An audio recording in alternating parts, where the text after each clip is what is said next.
Hello, xin chào tất cả anh em đã quay trở lại với kênh này John Tam Mốt Tây Nguyên. Anh em nhớ like đăng ký ủng hộ mình nhé. Mình xin cảm ơn.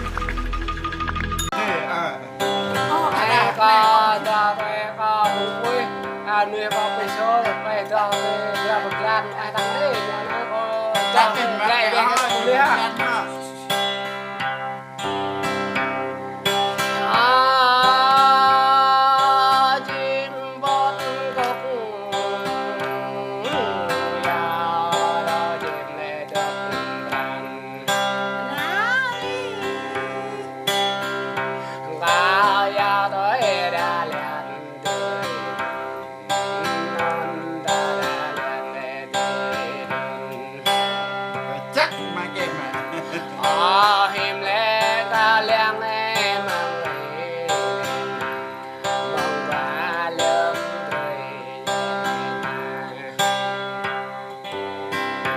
cao leng lẽ bên em mang ra lâm đi nhớ nét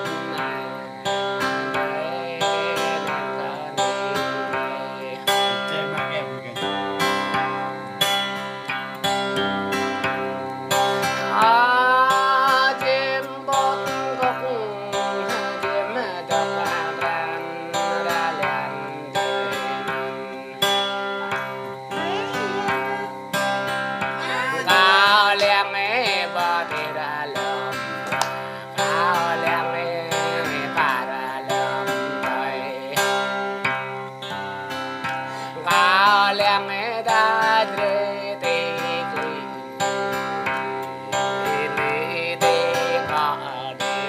Lạ đấy, này gì dọc đường.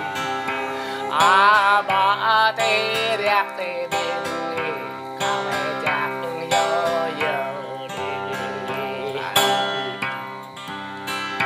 cao mẹ yo thương đê biên mẹ thương ya hoa đi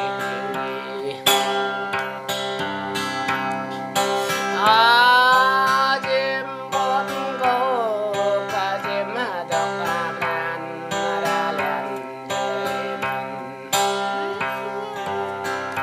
cao vị cao ninh bơ bia tơ cành cao vị có ya bơ thơ lời cao vị đen kê cao cái bơ gượt thơ cành trai đê cao cho bao chi cao trai đê tóc lê có bao xăm thơ cành kiếm hàng Lạ đấy, tại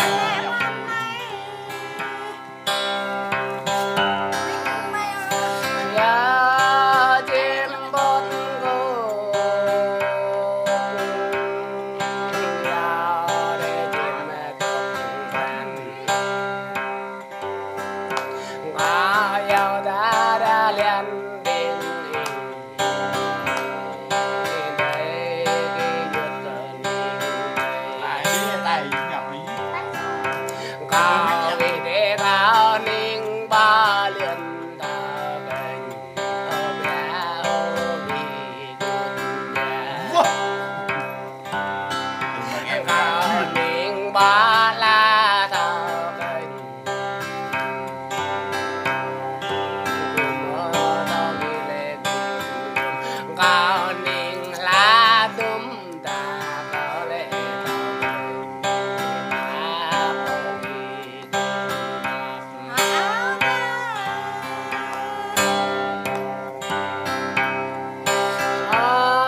tay gì nhọc đâu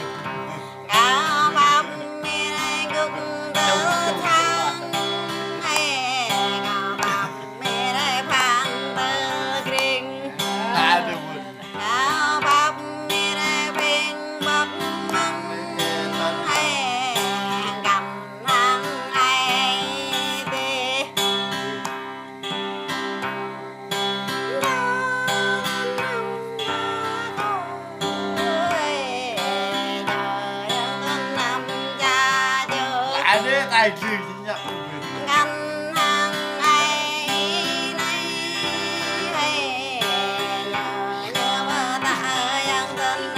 quét quét quét